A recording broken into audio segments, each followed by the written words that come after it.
제가 이 얘기를 먼저 하고 싶은데요. 목사님도 아까 말씀하셨는데, 저는 사실 이런 숫자에 이게 능하지가 않아가지고요. 저기, 페르시아가 이제 바벨론을 이제 멸망시키는 거죠. 그래서 586년에 보니까 586년이 이제 멸망하고 바벨론이 납니다. 유다를 이제 멸망시킨 게 이거고, 이제 성경의 예언 가운데 한 70년 이후에 다시 이제 뭐 돌아온다 이런 예언이 있죠. 에레미야. 그게 이제 결국 한 539년 뭐 이게 520 몇 년 뭐 이런 얘기들이 이제 뭐 몇 차 이렇게 돌아오기도 하고 그렇습니다. 이게 귀환이죠, 귀환. 이제 이스라엘 백성들이 이제 귀환하게 됩니다. 이때가 이제 나라가 여기서 바벨론은 이제 유다와 이제 북쪽에 있는 나라들까지 이제 물론 아스리아에서 넘어가긴 했지만 이제 그 예루살렘에 있는 사람들을 다 데리고 가버리는 거죠. 이 바벨론 사람들이. 다시 얘기하면 예루살렘에는 거의 지도급에 있는 사람들은 거의 없고, 뭐 사람이 살지 않는 지역은 아니었겠지만은 뭐 그 선지서의 내용들을 보면 가난하고 없는 사람들이 이제 그 땅을 차지하게 되는 모습으로 이제 비춰집니다. 그리고 나서 한 70여 년 뒤후에 이제 그 페르시아 고레스가 이제 이스라엘 백성들을 돌려보내죠. 근데 이때가 보니까 굉장히 중요한 해였던 것 같아요. 이 교수님들 책을 넣고 보면. 한 70년 동안 예루살렘이라는 도시 자체가 이제 권력 체계가 무너진 거죠. 이게 이스라엘이 권력이 없는 상황이 되는 겁니다. 그동안 체계적이었던 권력이 아예 사라지게 되고, 뭐 어떻게 다스리긴 했겠죠. 다스리긴 하고, 뭐 어찌 보면 그 바벨론이나 이런 나라들에서 뭐 누구를 보내서 대충 했을 수도 있고, 거기 어떻게 예루살렘을 다스렸다 이런 내용은 잘 언급되어 있지 않습니다. 이게 체계적이지 않고, 이 바벨론이라는 나라가 조금은 좀 이런 어떤 식민지를 다스리는 부분에서 좀 이제 좀 그 이후에 로마나 이런 나라들처럼 이게 체계적인 부분들은 좀 부족했던 것 같아요. 근데 이제 페르시아가 이제 이 고레스 왕을 통해서 바벨론을 무너뜨리고 나서 이제 페르시아가 바벨론보다는 훨씬 나은 뭐랄까요, 식민지 정책을 하는 거죠. 이 페르시아가 로마랑 좀 비슷해요. 이 페르시아하고 로마하고 예를 들면 요즘 미국까지 영국이나 미국하고 비슷합니다. 우리의 상식으로 생각하면 비슷합니다. 자기 나라가 가지고 있는 국방력이라는 게 한계가 있는 거죠. 한계가 있고, 그 외국 사람들이 이 외국에 나가서 군인들이 나가서 제3세계를 지배한다는 게 여러 가지로 이제 불리한 점이 있는 겁니다. 목숨을 뺏길 일도 있고, 가장 중요한 게 이 식민지 나라들의 협조가 소극적일 수밖에 없는 거예요. 군인이 보이면 안 되는 겁니다. 군인이. 실제로는 다스리고는 있지만 거기 이렇게 주변인이라고 하죠. 요즘 용어는 주변인들이 바라보기에는 우리가 정복당하고 있는 것처럼 보이는 게 중요하다는 겁니다. 이제 그런 면에서 그런 정책을 가장 성공적으로 했던 나라가 이 페르시아라는 거죠. 그게 뭐죠? 결국에는 이 바벨론 시대 때 다 해외로 퍼져 있던 유대 사람들, 지도자들을 다시 이스라엘로 보낸 겁니다. 식민지 정책을 가장 잘 수행하는 사람들을 다시 모국으로 보내는 거예요. 근데 이 사람들조차도 사실 돌아가서는 이 마찰이 있었죠. 마찰이 있었습니다. 느헤미야서나 이렇게 보면 마찰이 있었어요. 그 안에서. 근데 결국 그래도 같은 유대 사람들이었기 때문에 여러 가지 나중에 뭐 저공이나 이런 문제, 현실적인 문제, 또 군역이나 이런 문제가 생겼을 때 훨씬 이제 나은, 적어도 이 바벨론이 통치했던 것보다는 나은 상황이 생겼던 거죠. 바벨론은 이 예루살렘이라는 이 화려한 도시를 거의 방치했지만 70여 년 동안 이 황금 같은 도시를 방치했지만 페르시아는 이 바벨론의 어떤 전철을 바라보고 이제 이 예루살렘과 이 이스라엘이라는 굉장히 이 번화한 나라들을 이제 그 조공을 바치는 나라로 만들어내겠습니다. 이제 제가 한 말에서 사실 굉장히 이제 그 의미 있는 내용들이 두 개 나오는데 어찌 보면은 이 안에서 결국 기원전 539년 이전 이렇게 쭉 돌아가면 이제 우리가 얘기하는 뭐 다윗이나 그 이전에 뭐 이스라엘이 이렇게 사무엘 선지자를 통해서 사울과 기타 이제 왕들이 생긴 이후 또 그 전에 사사들의 시대가 있잖아요. 근데 그 시대는 어떻게 정의할 수 있냐면은 이제 아까 목사님께서 말씀하신 기독교의 어떤 출발은 출애굽에 있다고 하셨잖아요. 그 출애굽이라는 게 결국에는 이 시내산에서 하나님이 지금 탈출한 백성들과 계약을 맺는 관계인 거죠. 이 탈출할 백성들의 정체는 지금 뭐 누군지 중요하지 않고 기본적으로 이제 탈출할 수밖에 없었던 사람들이었죠. 그 이스라엘 애굽에서 제일 가난했던 사람들, 그 사람들 학대받고 이런 사람들이 도망 나온 겁니다. 도망 나와서 하나님이 그들과 계약을 한 거예요. 근데 그 계약의 모습이 사실 이때까지는 유지가 됐던 겁니다.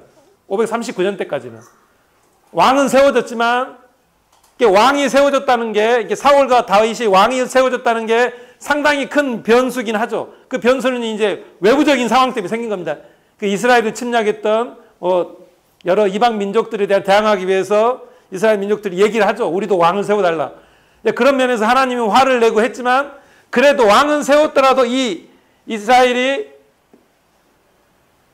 그 바빌론에 멸망하기 전까지는 그 하나의 군주에게 자신들의 머리를 숙이는 이런 시스템은 아니었다는 거예요. 그걸 이제 이해하시겠죠? 결국에는 뭐냐면은 그러니까 이제 뭐 하나님과의 그 시내산 계약이 어느 정도 유지가 됐고 그 계약 가운데에서 이스라엘 백성들이 타락을 했던 거죠. 타락을 하고 흘러가다가 결국은 망했고 그 다음에 이제 돌아왔을 때 이 520년대, 530년대 이때가 바로 이스라엘이 결국에는 어찌 보면 근본적으로 망하게 되는 이제 시기라고 합니다.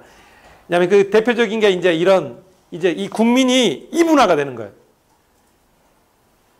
결국 이제 우리가 계속적으로 얘기했던 내용이기도 하지만 이 국가들 간의 중심국가, 주변국가가 있었던 것처럼 이 나라 내에 있는 중심부, 주변부가 있다는 거죠. 이제 그 로마도 그랬던 것들. 로마도 결국에는 그 전쟁 나가면서 그 장군들은 결국에는 해외 식민지도 뺐고 또 자국 내에 넓게 펴져 있던 이 농토를 이제 군인들이 죽어가면서 시민이었던 군인들이 농부였던 군인들이 죽어가면서 이제 그 농지들을 다 자기들이 이제 라티푼디아 이 대농장으로 가져갔던 거죠. 이제 그런 문제 한 국가 내에서도 이게 주변부가 계속적으로 확장되는 겁니다. 그리고 해외에서 대거 노예들이 들어오면서 이 안에 있던 사람들이 이 농촌에 퍼져 있던 사람들이 자기들의 어떤 밥거리들이 없어서 결국 로마로 가는 거죠. 로마로 가서 오늘 다시 나오는 내용들이 그게 이 수십만의 사람들이 로마라는 도시로 몰려드는 거예요. 그러면 지도자 입장에서는 뭐냐면 그 상황을 해결하는 게 중요한 거예요. 그래서 이제 빵과 서커스라는 제목이 나오잖아요.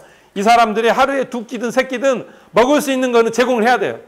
그리고 이들의 어떤 반란 의지, 불만적인 내용을 해소시킬 수 있는 눈요깃거리가 필요하다는 거죠. 서커스. 그게 이제 뭐 전두환이 80년인가요? 우리나라 프로야구 만든 것처럼, 예? 저희들도 사실은 집에 당하고 있는 거잖아요. 그렇죠? 이제 그런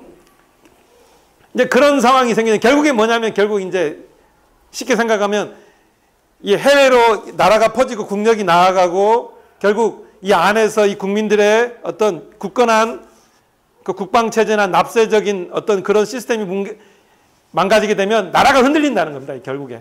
이게 빵과 서커스로 통해서 국가가 유지될 수는 없잖아요.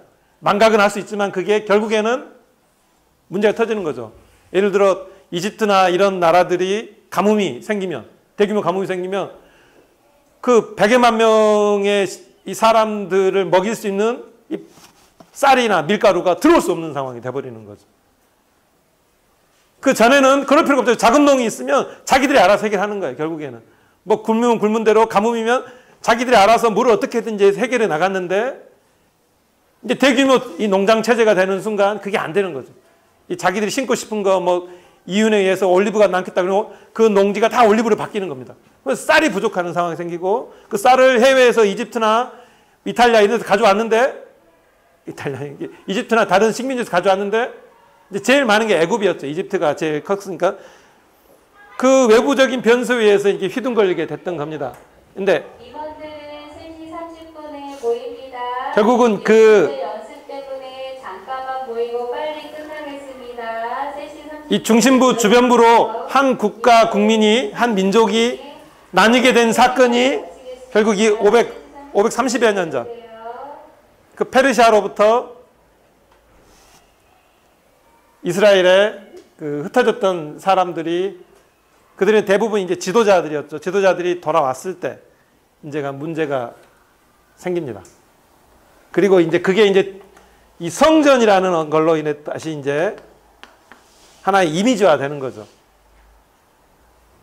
이 성전을 통해서 이 지도자들이 이제 그 제사장들이나 이런 사람들이 계속 모이게 하고, 그 앞에서, 그 안에서 율법을 낭독하게 되고, 이 성전이 결국에는 어떤 하나님의 말씀, 이런 또 국민들을 다스리는 시스템이 문서화가 되는, 문서화되고, 결국 이 문서라는 게